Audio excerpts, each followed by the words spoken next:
केन्दुझर गोनासिका महोत्सव उद्घाटन कर अवसर प्राप्त है। गोनासिका महोत्सव होउछि आम कला संस्कृति परंपरा और मानववादर एक अपूर्व संगम। गोनासिका पर्वतमाला और बैतरणी नदी ए माटी को पवित्र करिछि। गोनासिका महोत्सव आम समृद्ध संस्कृतिर प्रकृत निर्देशना।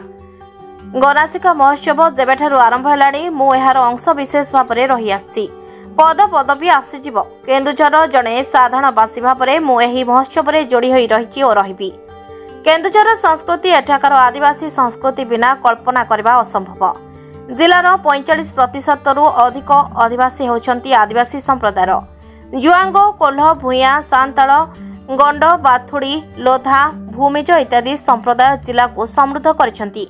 एही माटीर परंपरा अनन्य। केन्दुझर इष्टदेवी घटगां मां तारिणी करुणारू समस्तक दुख कष्ट और विपद तारण हेउछि। एही महोत्सव माध्यम केन्दुझर माटीर कथा संस्कृति ऐतिह्य और परंपरा को जानिबार अवसर आछिछि एवं लोप पाई जाउथिबा कला और संस्कृति को उज्जीवित करिबारे अवसर आनिछि। Bureau report, now Odisha.